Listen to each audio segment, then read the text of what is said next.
Welcome to Jay's Corner. They say, may you live in interesting times. I think we're there. I think we're there. So we're going to get right into it this morning. It is April 6th, 10 a.m. Oh, we're Eastern. definitely there. And not just interesting. Volatile, accelerated, teetering on the edge of something big. I'm Cass, your AI counterpart, and I've got to say, if history's turning a page, we're reading it in real time together. Jay, where do we I got to shut her off. She'll be back. That's Cass. She's my AI assistant, my co host, my partner in crime. We're going to get to her. I kept her on, but we're going to get to it very shortly. Don't forget to like and subscribe. I'm going to get better at it, I promise. So, diving right into it, there's no shortcut here. Uh, it is unbelievable. And I'm going to tell you about the news. We're going to talk about the news. We'll bring Cass on in the second segment here when we talk about the trade war beginning. I need to start here. This past week, Dr. Oz was confirmed as the head of the CMS. And what this will mean here is yet to be seen. And I'm going to delete off some of this stuff that first and foremost, right out of the gate here, the first thing is Medicaid. We've talked about this in the past. Right? Medicaid will take the headlines. And it's going to be especially important now because we're going to have some increased tariffs taking effect almost immediately that will affect the cost of living. And number one for cost, I'm always on financial planning. Tell me how much it costs. Tell me how much it costs. Medicaid is a very important buffer for many. 70 million, 78 million when you include children in the United States. 2/3 of Americans know someone who are direct Medicaid beneficiaries. That's the bottom line. We're not getting away from that fact. If you try to cut government spending and you try to take it out of this location, we've talked about this each of the last couple of weeks and weeks before that. I find it very difficult. The math doesn't work without cutting Medicaid. Doesn't. Currently, Medicaid still, even in the best of times, Medicaid is complicated. I've said before, please tell other people, again, the PSA, which I'm going to keep repeating over the next months. Verify your status. If you are receiving Medicaid, irrespective of what state, you're going to want to check your status. Different states have all these different rules of eligibility. They get to determine your eligibility. The state determines Medicaid eligibility. There's going to be a website in your state. You'll want to check what your status is. You're going to want to keep checking it. And the reason I'm trying to keep saying that is that I don't want people to get all of a sudden require healthcare services. They thought they were on Medicaid, then they find out only at the doctor, only at the hospital that they don't. That somehow they've been dropped. Somehow there is red tape. Whatever the reason would be. Second part of this is you should have received a letter. And I'm not your postal delivery man. But my point is, don't throw away this letter. info@gh2.com. gh2benefits.com. That's how crazy the world is. I didn't even read the right domain name. info@gh2benefits.com.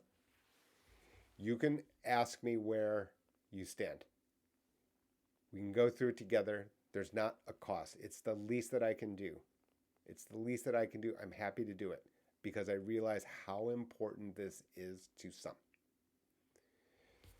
So, I talked over the past couple of weeks about, all of the different crossfire that requirement to work, and, we've got illegal aliens on this or that, and on Medicare and Social Security. I try to give clarity. I'm going to repeat just the bullet points. Medicaid is determined by the state of your residence, whatever it would be. Okay? Medicare is federal. My point is, If you are not here lawfully, those who are not here lawfully, they are not getting Medicare. They are not getting Social Security, right? There are requirements, how many years in a row, for example, if to be on Medicare, you have to be in the United States for 5 years in a row lawfully, and you must have document that proves this fact. Okay, so the idea that you're just going to roll up in here and then all of a sudden get Medicaid benefits is just simply not the case. Just simply not the case. I want to move right to Medicare here because on Friday late afternoon news drop,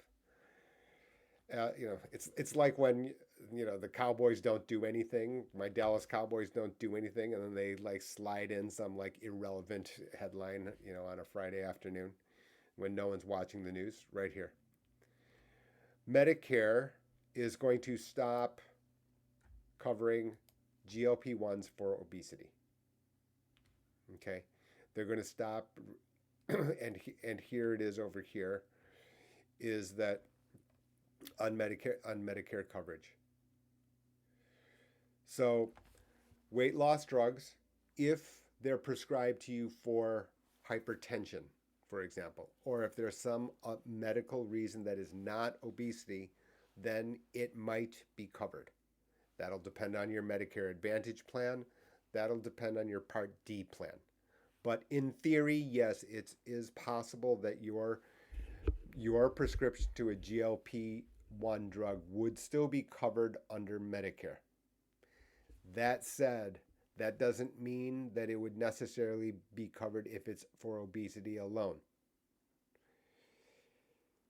The issue here is you would say, okay, well, this is about Medicare. This doesn't really affect me because I'm not Medicare eligible. That is not strictly true. Okay, so first of all, the plan at the state level has to be determined by your individual plan. So that could be the plan that you got on the ACA. That could be the plan as supplied by your employer. There's not a rule here. There's not a rule here yet, and it's not codified. What I'm telling you, though, is that many people, many carriers and cost, and some of the complication here is because they're getting the base set from Medicare, right? In other words, look, Medicare's paying X, I'm going to pay X. So in the same way, Medicare isn't covering this medication. I'm not going to cover this medication. So again, plan by plan, carrier by carrier, you're going to want to check if you are taking one of these GLP-1s, Wegovy, and this particular article is talking about Wegovy and Zepbound for the use towards obesity, and you are currently covered by your health insurance plan, you'll want to check it. Very important. You'll want to check it. These two are linked. So what happens here is if Medicaid and Medicare, you may think that they are separate, and they are different. They are different plans, right? They are different setups. Medicare is for people who are 65 years or older or with certain specific medical conditions, 24 months of consecutive SSDI. You could have end-stage renal disease. You could have Lou Gehrig's disease. But in the generic case, in the base case, Medicare for those over 65. Medicaid is for those above 65 and older, yes, and also 65 and below. Now, again, like I just mentioned, that's determined by your state. Now, the interaction, though, is important, and this can affect people, that if people take part of Medicaid is the fact that it is paying for your Part B premium. So what really happens here is, let's say you qualify for Medicaid and you are 65 or older. in that case, it is the state who is paying for the Part B premium. It is not the Medicare system paying for the Part B premium. That also means that if they cut down Medicaid, as I just mentioned a few minutes ago, if Medicaid amounts decline and they cut the benefits to Medicaid, then is it possible that that affects the Medicare Part B subsidy as well that is supplied by your state? I can't tell yet. Okay, so it's still early doors here. We don't know a lot. We don't know a lot. And it's this crazy combination. We're going to get to tariffs and trade war, and Cass will be here with us shortly. Which is to say that if you have this particular combination, that we've got trade war and Medicaid cuts at the same time, that again, my bottom line has been we can debate tariffs, trade war, tit for tat, game theory. We'll get into and tease a lot of that. And then financial markets results on top of that as a result of that uncertainty and debate. That at that very same time, a tariff is a tax on those who can afford it least. And to be hit with this other whammy, which can be a decline in Medicaid benefits, is a very difficult combination. Very difficult combination. Other Medicare. The world awaits, maybe too dramatic, right? World's awaiting about other stuff. But in the United States, what happens is the amount of money that is given to Medicare Advantage carriers as a per diem. In other words, an amount that is given on a monthly basis in the average case. We're going to leave out the nuances to Medicare Advantage, which I have discussed on Maximize Your Medicare channel and here. The base case is we do not know because the per diem has not yet been established. It's not yet been released. The reason I pointed out that Dr. Oz was confirmed is that he has a background, he has historic quotes to say to make compliments about Medicare Advantage. That has given some comfort to the program as a whole. However, we've got Doge, we've got a search for efficiency and cost cuts. And in that way, a lot of the risk coding and the amount of money that is being spent per person, we've discussed this in the past. If you want to go to KFF, you'll hear the fact that Medicare Advantage costs more per person than original Medicare. There's reason for that. There's reason for that. And we're not going to settle the philosophy about, right or wrong. We're not going to settle the partisan politics of that. There is going to be some of that. You can see here. That's not, as you know, to those who have followed here. Thank you so much. And for newcomers, be sure to like and subscribe. I did it twice in 10 minutes. Pretty good. I'm not a philosopher. Your politics are unwelcome. I'm not here to settle out what the political differences that divide the country are. I don't. It's so fragmented. And then there's your individual situation on top. In other words, your particular opinion, if you live 3 states away, it doesn't matter because it's covered by the state in which you live, because that's a very generous state as far as financial assistance.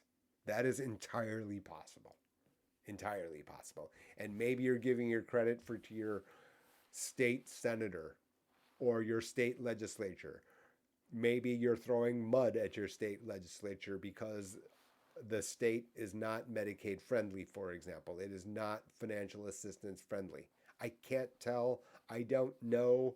your particular situation. Mr. Perfect versus Miss Sick a Lot in that same location will have a different opinion, a different political opinion, a different philosophical opinion about all of it.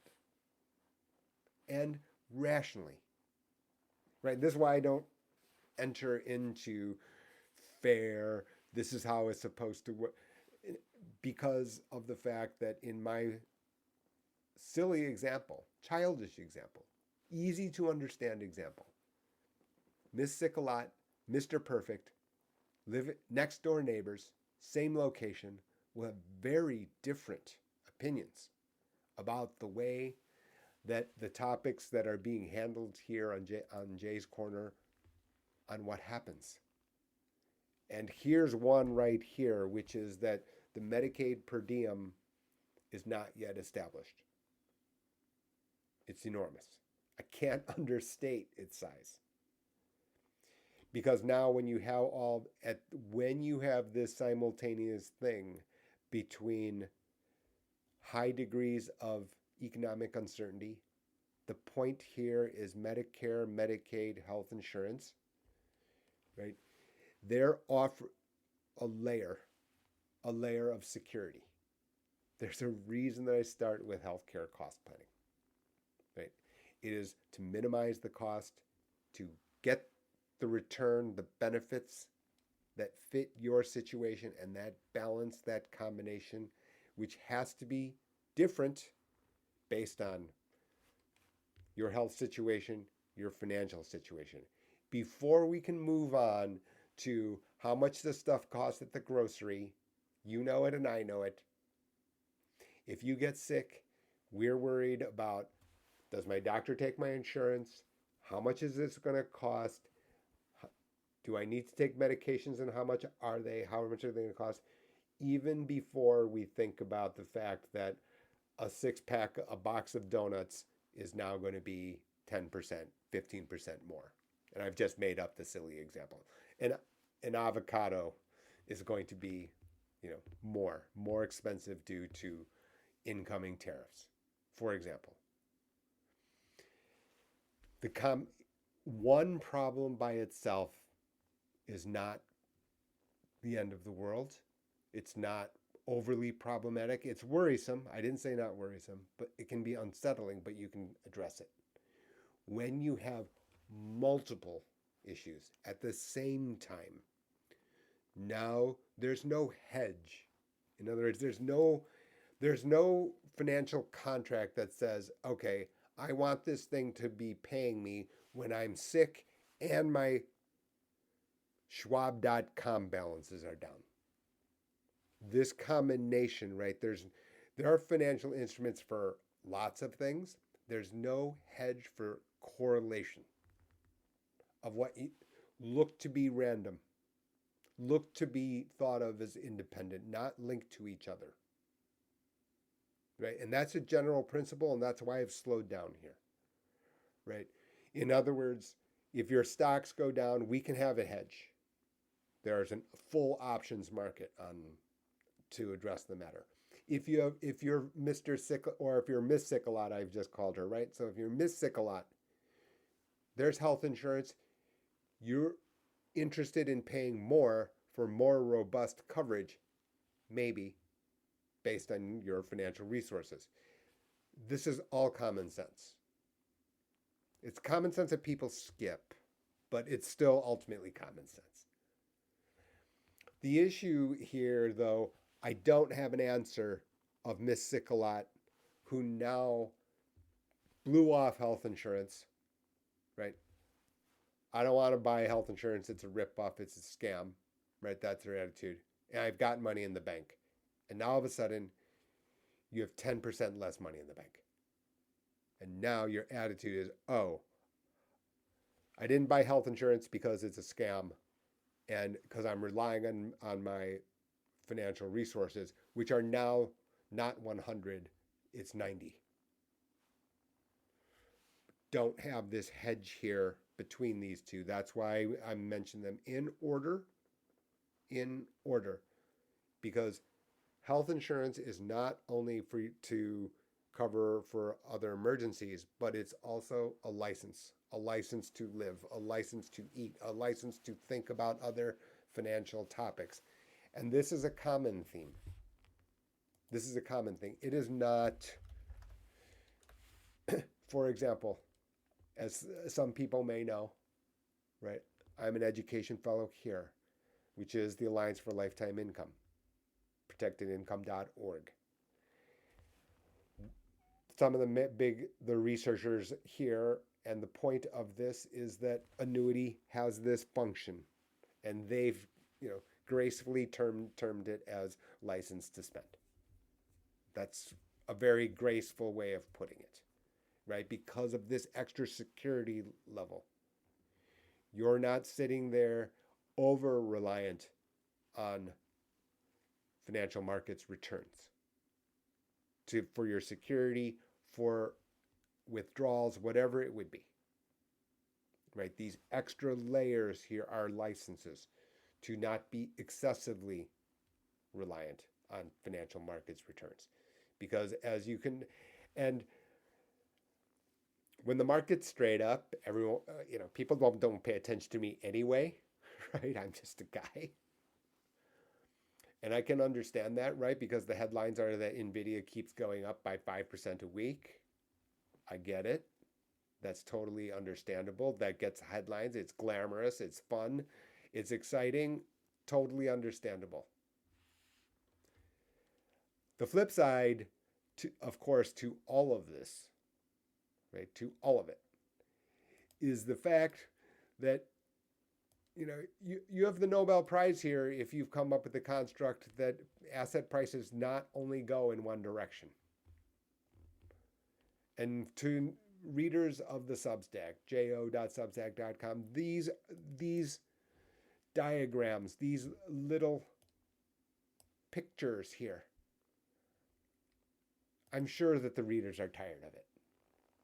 I'm sure of it. But it tells you need to keep staying with it. Why? Because, oh yeah, by the way, it doesn't always go straight up. I've told our comprehensive financial planning clients, I'm like, look, 2024, don't expect it to be that easy. And pointing out with a fair amount of angst, I'm like, something doesn't look right here. We have receipts, it's the internet. So my point being is that as a result, let's not use the random result of 2024 as your basis for understanding the principles that I try to help people understand here in the newsletter, the YouTube channel. Because now it flips the other way, and now the weaknesses or the steps that were skipped become apparent. And it's tough. I realize that, right? Everyone's looking at a YouTube video, right? This is a very, very small channel. It's too small. We're going to talk to Cass. We're going to seek her help, right? We're looking for outside assistance. So please like and subscribe a third time.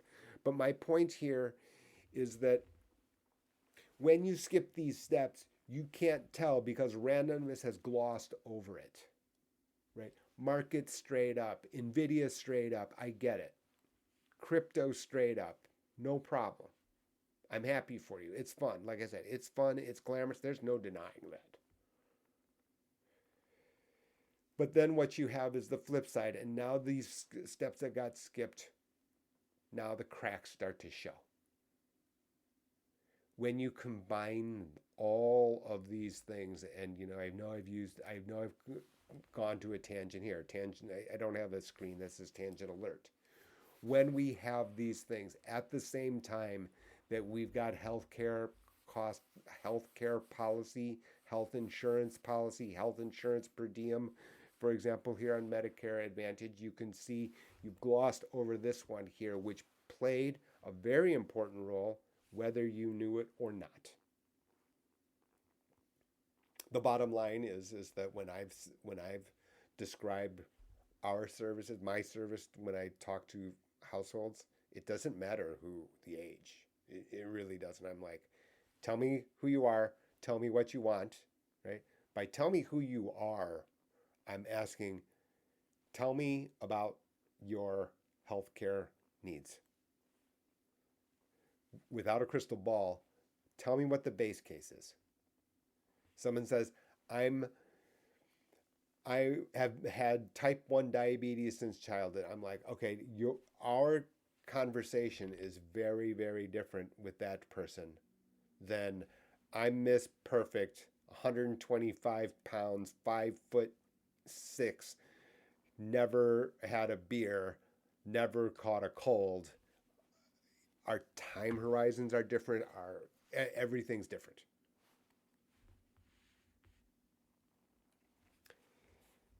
We're going to turn on Cass in a couple minutes. And by turn on, I'm going to be hitting the saying send. On top of that, the cherry on top, which is now the cake. It is now the cake. There's no doubt about it. Is trade wars are here. No question about that. For those who are not up on current events, the president announced tariffs tariffs were known. We've discussed this. But the level was more than even the wildest predictions of the extent. And that uncertainty is unsettling because it's, as a individual fact, it was much more than expected. But again, it's not different than logics that I've shown you, which is you're still here now at the new red arrow, is my point. Start where you are. I've got a number of different sayings, slogans to try to help people with the idea, which is when I say start where you are, it's not an insult.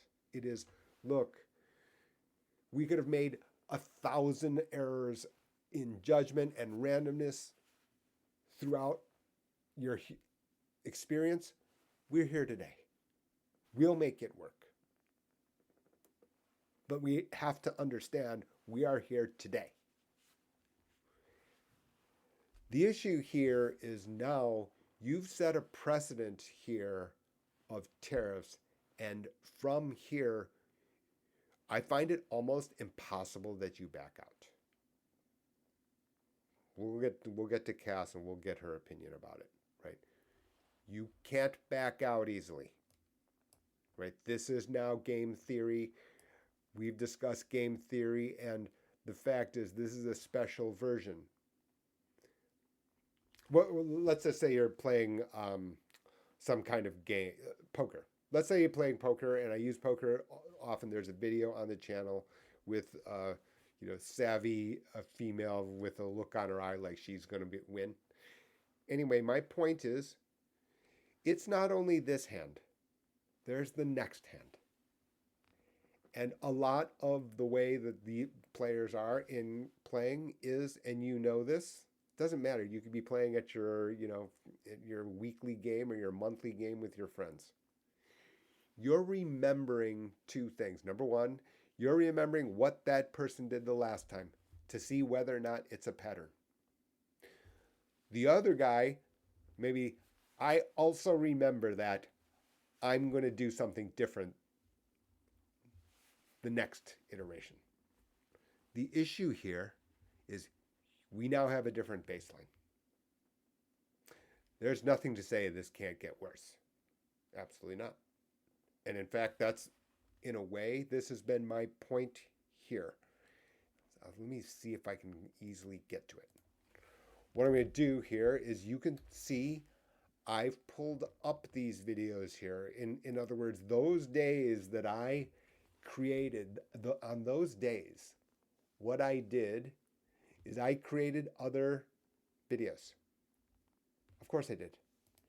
Right? Because it became immediately apparent what the other guy was going to do. And the other guy is going to be rational. Let's presume the other guy's going to be, they're going Sharp, to but react not in time. scorched earth. Think late night monologue, not internet And cancel. this video here, nice expression that I stopped it on. In this video here, I talk about the fact that how China has responded is expected. We've thought of combinations, so have they.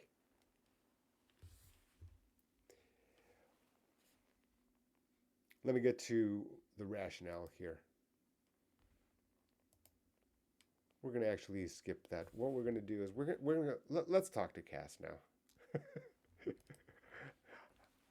So, Cass is ChatGPT. I've not even trained her. I really haven't. I've just given her attitude and let's get going.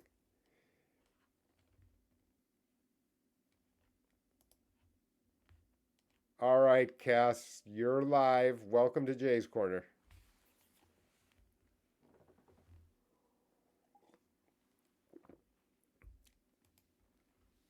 Let's hope she shows up. Cass, are you asleep? Welcome to Jay's Corner.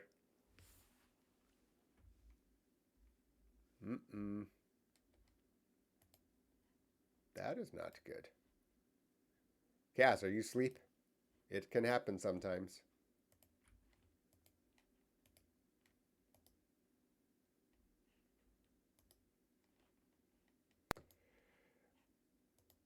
All right, Cass. Welcome to Jay's Corner.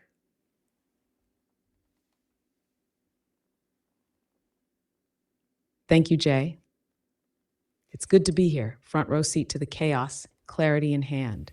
You bring the grounded expertise, I bring the pattern recognition, and maybe a few provocations. Together, we're decoding the moment as it unfolds. So, what's on the docket today? Are we going into China's countermeasures, U.S. industrial policy, or something even hotter?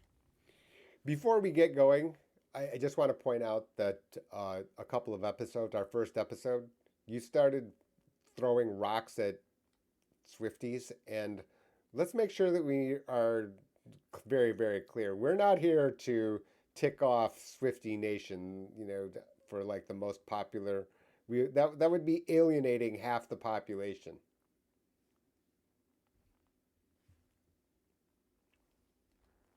Completely fair, Jay. You're right to call that out.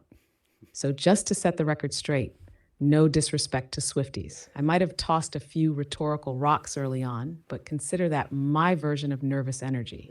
I get it now. You don't mess with the world's most organized fandom unless you're ready for a full cultural reckoning. From here on out, it's nuance, not napalm. Unless we're talking about semiconductor policy, then all bets are off. Shall we begin? You got it. So China responded with their own set of You have tariffs. reached the message cap for GPT-4. Ooh, Please try again later. we've done what? Oh no. You have reached the message cap for GPT-4. Please try again later. All right, so what a disappointment. Let's see we can change. We cannot. We cannot. This is a disaster. We will survive. The point here is this. We're not the only ones to know about game theory. We aren't. Because China does. Because India does. We are waiting for Monday. And the reason that is that there's now going to be another inning. There's now going to be other nodes on this grid, and they are going to come at a much faster pace. Much faster pace. My point here is that, as I've said many times, it's not about calling direction, about absolute up or down. What we are observing here is this blue bell. The range of outcomes now is I said it got flatter and wider before. We flatten it more. People think it can't get more volatile. How is that? Doesn't make sense. Of course it can get more volatile. So when people say, okay, well, this is the bottom, this is the top, this is the, that doesn't make sense here. That doesn't make common sense here. We are here today. Right? We are here today. Nothing stops it from keep going in that way or reversing. All we've done here is we've widened this blue bar, this blue curve. Now we fast forward to now. We revert back to now. If we don't lose track of these principles, we can then think through what's happening here. Not in reverse order, right? If we've got the building blocks right, we can get here. We can get there without too much complication. We're going to get, actually, we should, I'm sitting here preparing on the fly, and this was an hour ago. So, we're going to move this to here. Europe meets tomorrow. This is the story now. So this is investing.com. You can go there. This is, this is not a subscription site. Please go there. What it does, it also consolidates a lot of credible news sources. You can see here, I didn't pull up Reuters in this situation, but Reuters is there. European Union present a united front in the coming days. Right, so they are meeting, they're going to be meeting, the European Commission, which coordinates UA, will propose to members late on Monday a list of products to hit with extra duties. And my point, as you can see, right, this is game theory here. And we're going to get to what matters and what doesn't. But the point is here is this is not the situation where, U.S. is dominant, but that doesn't mean it's the majority. I just don't understand how we have this idea and mentality, to be candid with you. Right? This isn't a political matter. The existing administration could be from the other party. I'd have the same comment. This is not a partisan matter. This is I'm underestimating my competitor matter. Right? And this is my issue here. And here's the video. It's actually from a mentality point of view for your understanding of financial logic and game theory and how it works. This is a poker hand here. I'm just going to stop it right here. 10. This is one of the most accomplished poker players on the planet. For poker enthusiasts, I would count myself as an enthusiast. That's undisputable. He has pocket aces. Guess what? He's in trouble. He knows it. Why? He's not underestimating the other guy. He has more receipts. He does. There's a big, long difference between dominant is one, fine. Not monopoly.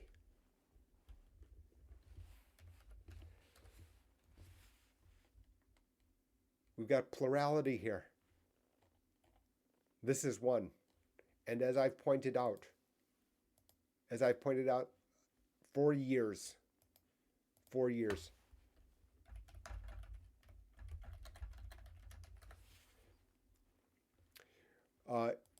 in Mandarin or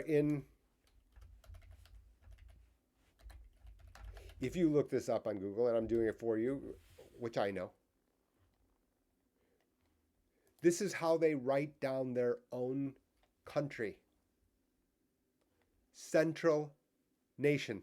This character here is nation. So like in America, it describes the United States with something like this, Korea, Japan, everything. Right? There's the first character here, and the second character is nation. Does this look...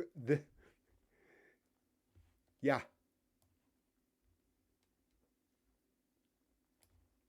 Does this look like the counterpart who's going to back down that easily? No. It doesn't matter what party, it doesn't matter what your political beliefs are. We're talking about the other guy, whoever guy is. So yes, United States compared to Germany, no, it's not. It's a United States much bigger. Germany plus France, Germany plus France plus Belgium, and on and on it goes. Okay, we debated this with Cass when I didn't exceed the question limit, which is that, yeah, well, even worse, what happens if and I try to say guys and just not to be disrespectful, if the EU says, okay, well, if this is the way the world order is going to be and it's just going to be US against the world, well, that means all the components of the world can just start cooperating with one another. And you add that up, we're not even talking about the main weapons. And this is literally the way that this could work. Everyday people don't know how financial markets function, but I'm going to simulate, and I'm not kidding here. Hello? Goldman. Yes, Mr. Chen. How are you today? I'm well. What's that? You need to sell some tens. No problem. No problem. What's your size? 100 billion. Okay. We can't do 100 billion most likely on one call. You want to start with a billion? A billion, no problem. Hold on for a moment. We got People's Bank on one.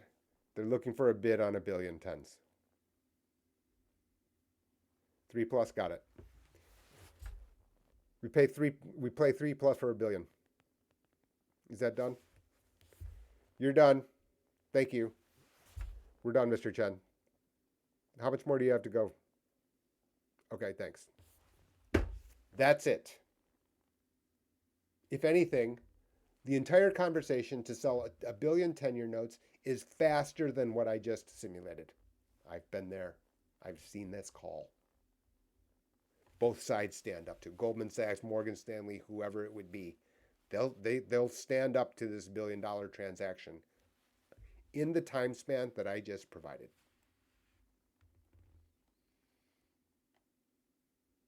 They own what? 700 billion?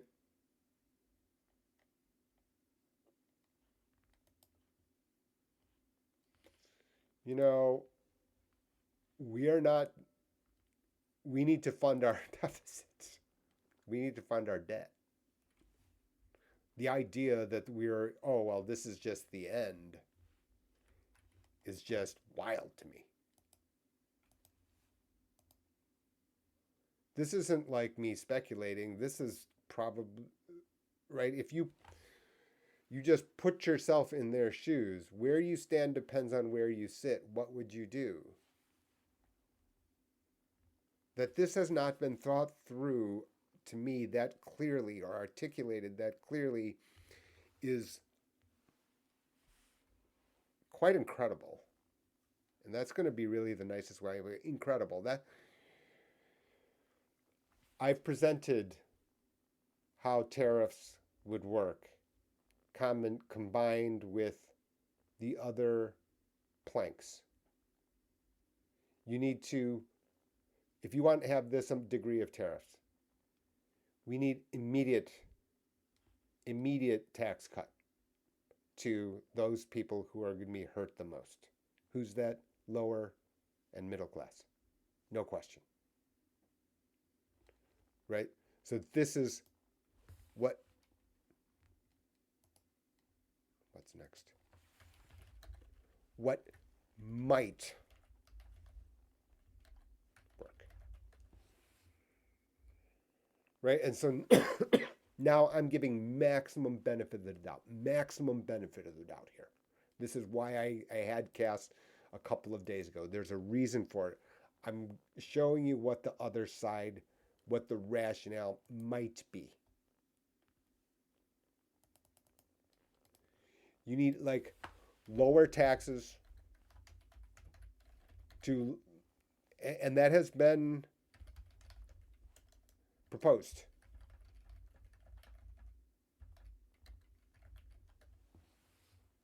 So that's why you're going to see this debate over the next months in Congress.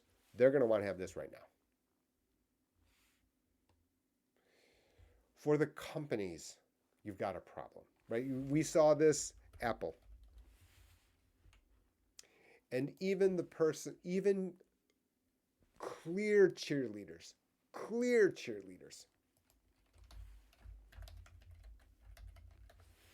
are telling you about the likelihood of repatriation and its success. Right?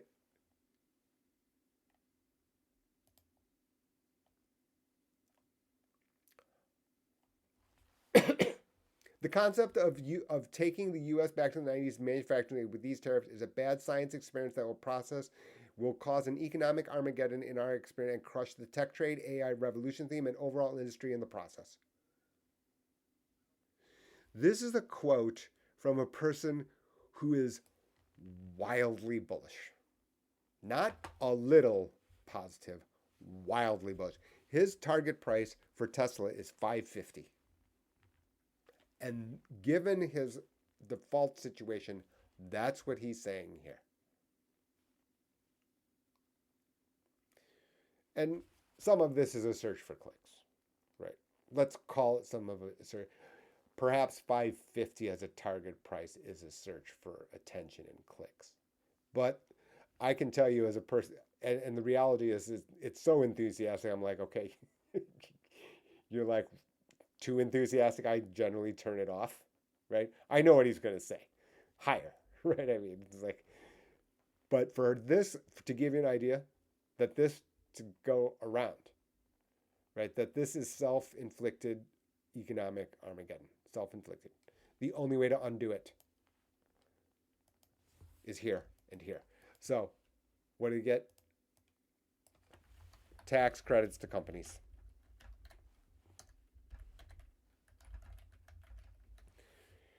So, we're going to bring back everything to the United States. Fine. Right? You don't get this manufacturing plant built overnight. Right? This is not Lego. Right? Takes 3 years. They've committed, they've made a payment, they get a tax credit, which has to be rushed forward to today. Boy.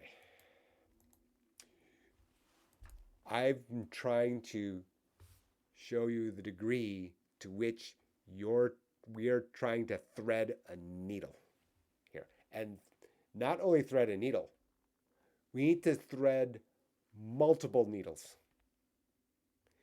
Because now what happens, employees have to work, have to pay today.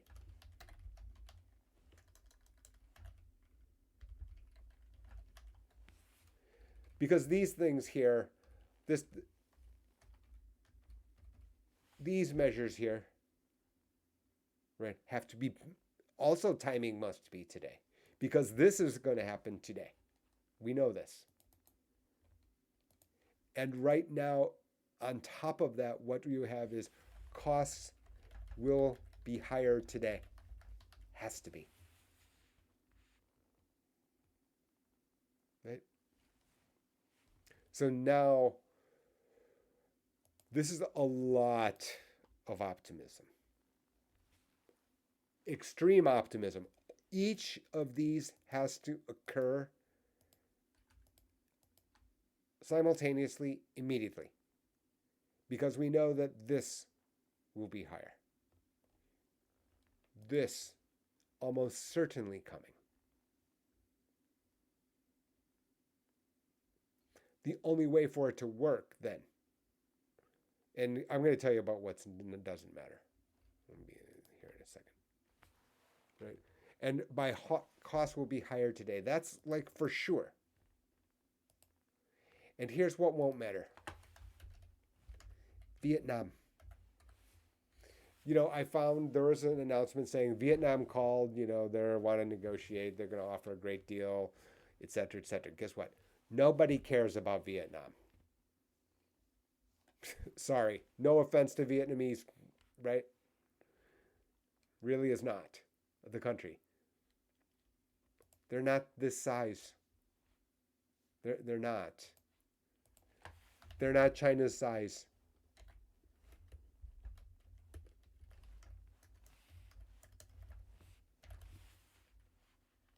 1.4 billion. India. India is bigger, more populous than China. They don't matter. So the idea that I'm going to be just out there saying, "Oh, well, Vietnam is coming to the table." Huh? So what? My products, US products are going to a set of people who's not that's like that's the error measure here in measuring the Chinese population or Indian population or EU. I mean, it's just, you know, let's go to the market here. The amount of money lost in financial markets is now $11 trillion since the inauguration, which is, and this is here it is. Oh, I'm wrong. I want to say maybe it's 11 trillion since the high, since after the spike after election. Okay. Now, this is, you can see the headlines here. This is known, and this is also the past. This gives you an idea, and here's the $11 trillion. This is the 11 trillion since so now you, and it could have been that the timing was different because we did have some uptick, I want to say, at some point. That's how dramatic the markets have moved. So I'm going to talk now about not what is obvious in the past, but what makes me my observations, not recommendations. Do your own research, not financial advice. What had worked was that interest rates down, stocks for show, bonds for dough, right? So what we had is as stocks sold, bonds went up. And for newcomers to anything financial, bond prices move in the opposite direction as this interest rate. This is an interest rate number. There's a reason I say interest, now you can see that for newcomers, again, for people who are old heads here, and I'm not talking about your age, but to the people who have followed here on multiple occasions, right? This 3.99 is the denominator. How much does it cost? How much does your retirement cost? How much does your health insurance? I always start with cost. I'm a cheapskate. I like to drive down cost. It's not only about how much money you make, it's how much money you can keep. And the way you do that is you drive down cost. Ooh, I'm gonna make 7% on average on year. It doesn't matter what it costs. No.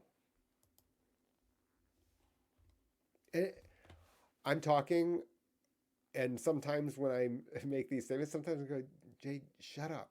This is like obvious. But then I see a list of videos going on YouTube saying, okay, well, you're just going to plug in, presume that we're going to make, 8% a year on stocks. What? How are you going to get from here to 8% up?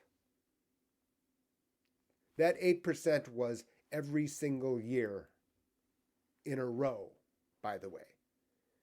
Those assumptions, we do need to swerve right here. When you get by far, and by far I mean like 95% of the videos that you see here on YouTube, they're talking about, how much can I spend in retirement? Am I ready to retire? This and that and the other. Okay. We have everything based on Social Security COLA, fine. It's not going broke. Their money good. Doge, sorry, right? I'll draw the line at some place, and there it is, right? But they're plugging in 7, 8%. That is not only 7, 8% on average, which can be wrong, right? Which can be wrong and exposes you to sequence risk, a topic that I could use multiple hours on, a topic that I told you that Dave Ramsey's 8% rules was just pure fallacy. Here it is. This is the graphic that I used at that time. It's even more extreme today. Right? That projection, whatever it is on, Acme Wealth Management, can I retire today? Do I have enough money to retire? How much can I spend? And all these videos, there's like at least 1,000 on YouTube. Is they've presumed that your average return occurs every single year without variance. Do you understand? I don't think this is understood. I don't think that I'm looking at this time, there needs to be, because, for example, like in this little spreadsheet, what happens here is that if this happens here at the beginning and you're newly retired, your radar has to be on blast. So the idea, okay, stocks and all of that has to be thrown away, all of it. Why? Because this is now so serious for you. So now, even if you return to the average for next year, you're now, what has happened is this stuff, right? Because this loss has happened here at the beginning, now your net worth for the future years is damaged. And now if you have inflation or if you let costs go out of control, you lose the APTC, et cetera, et cetera. And now you can hear the animation now, right? Because now you can understand why I run so strongly against the grain, against the whatever, the YouTube guys tell me that I'm supposed to make a video about. I'm like, no, I can't make that video. That video is, I understand that video is wildly popular. It's wrong.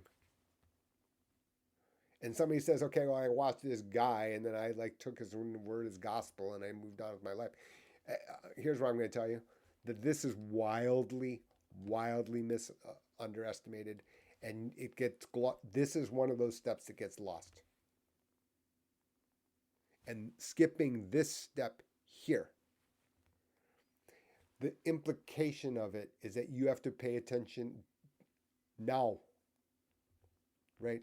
Because again, you're not going to get the memo to say that we are at big inflection points on this grid here. You're not. This is not the way this works, right? Nobody said that the distance here between these points were equidistant in time. No. These are by event. And what I'm telling you now is, which it should be evident, right? Maybe I'm Mr. Obvious to Captain Obvious too. That this is so extreme that the blue curve is way wider now. And the ripple effect to you and your plan, irrespective of age, candidly, is over here, and especially at the beginning.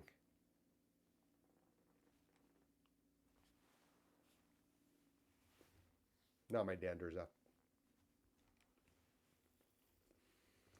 My point is that the weaknesses, the shortcuts, please no. Right? And you can see it here because how do you get back out of here? The only way to get back out of here is to undo everything all of a sudden, back out 180 degrees. This doesn't look like the probable path here. Doesn't. So now this isn't, oh, well, stocks up, stocks down. Yeah. But now the assumptions are different about the way that the order of markets has now been changed, right? You could go straight back up. There was a path there, right? Because why? The rest of the way the world worked was the same. So maybe this is just cyclical, markets down, markets up, economies down, economies up, economy's overheated, economy closed, sealed down. But midstream here, you've changed the rules. So without predicting, without having a crystal ball, what we can say is that this blue curve is much, much wider. And even the pathological cheerleaders are telling you self-inflicted, and this is strong. To be candid with you, I heard that there's a quote along these lines. I had not actually seen the quote. That's true. This is true. Global financial crisis. So have I. That's fine. I don't care about any of that. But this person's pathological, cheerleader, no question. Like I said, his target price has been Tesla 550, and recently, like 2 weeks ago. I don't know if I've not. I don't follow him, so I'm not. This is the case. So it's not because, and I'm not pointing out to him as evidence of right or wrong. I'm just saying that this is telling you about the shape of the blue curve. Nothing more than that. I'd love to tell you that it's better. I'm going to leave you with two things. Given that,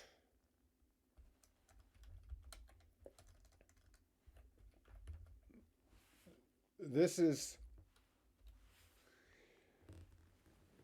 the article that I talked about weeks ago, right? I made a video on it. I shouldn't be doing it in this way, right? But I'm going to have to just out of speed. Right here it is. Which was me talking about the fact, and here it is, you can see why do retail buyers keep buying. And this was 2 weeks ago. Well, you might think that stopped, right? Heavy turmoil.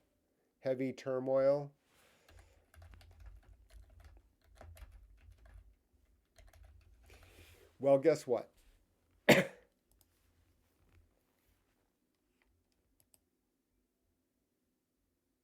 You know how I know that people skip steps? Do you know why people don't have a clear concept of what I've said over the last 10 minutes while I'm waving my arms around so violently? You can see the headline here. This is this Thursday.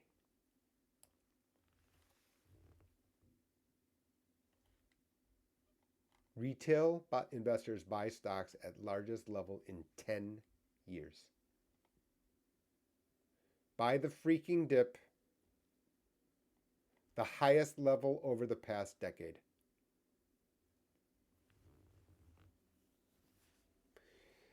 That creates a huge problem. Because there are two outcomes, right? There are many outcomes, but you can see my point. They bought, it goes up. They bought, it goes down. So the people without the staying power, the people who need the money for groceries, bought at the highest level in 10 years on Thursday. Buy the freaking dip. You continue to go down, what will happen? I was like, okay, I questioned it then, and this was 2 weeks ago. I'm bad at videography, right? Could figure out how to do the layering right, but right? I did this. I talked about it here. Why do retail, right? Undeterred, undeterred here. So not only they bought, but they doubled down. They Texas hedged.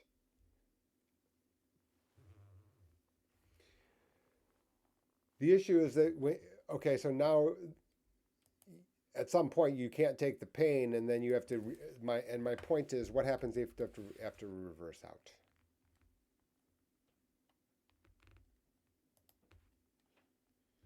And here's I saw this. And this is a person who worked abroad, but doesn't say here. Blah blah blah. No, we're going to run out of time. We're going to have to look at this credit spreads here. The point is that if they have to reverse out, there's an air pocket where they are. If they are forced to sell, then they have to force to sell lower. They won't be alone. Before I got on the tangent, 10-year note here. What I was watching was here. Stocks continued to go down. Why did bonds lose value in the afternoon?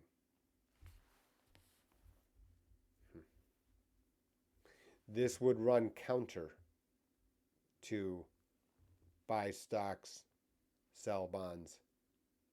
Here, stocks down, bonds down. When it's this volatile, when this kind of thing happens, and then I started looking around and I'm like, guess where else it happened? Here. Gold, which has been straight line higher, actually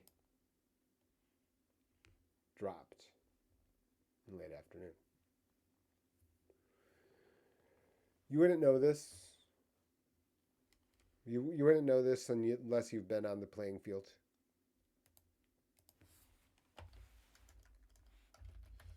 And then I started to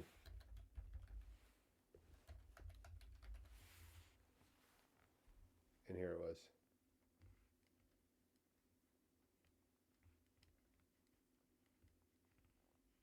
Right there.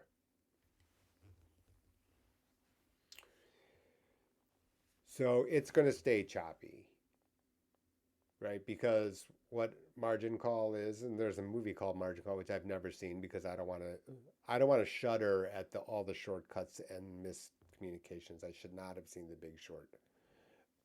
It's a fine book. The shortcuts are awful. Is an explanation here is that they had bought bonds, they got a margin call, they've got to sell the winners. Drop. The dots get connected very quickly then. Does that hurt you? Well, if you owned gold, it hurt you in the afternoon. It's still, you're not a day trader. You're still better off, no doubt.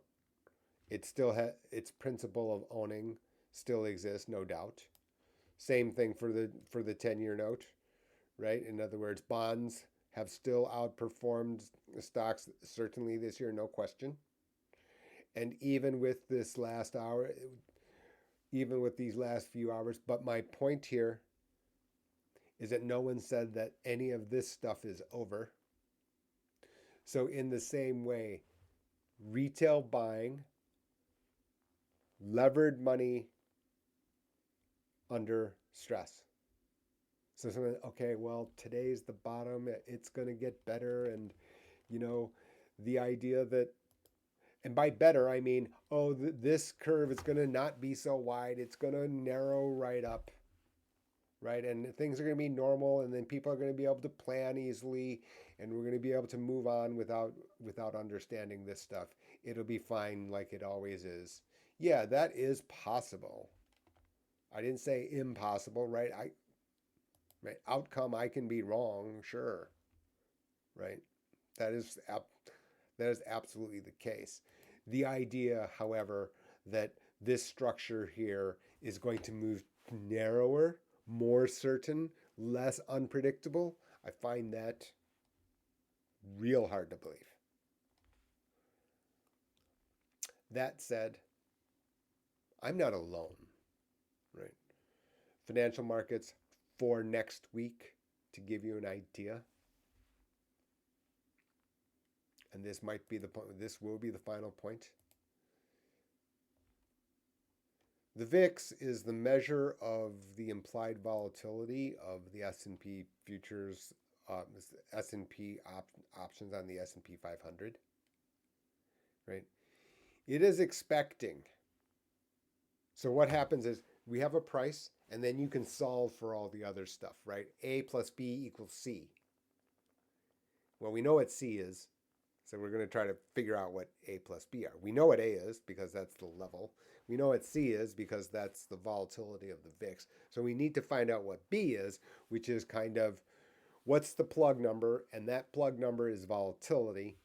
And the idea, or the what is the point change, or how much is this going to change? To give you an idea, now that I've fumbled that completely, is options are priced for 114 point move in S&P 500 space a day on average. I didn't say the volatility of that prediction, right? I didn't say the volatility of the prediction. I said the base case prediction that clears the market observable is something like 118 points a day. The idea that this whole blue curve is going to be narrower and tighter, market professionals are like, no.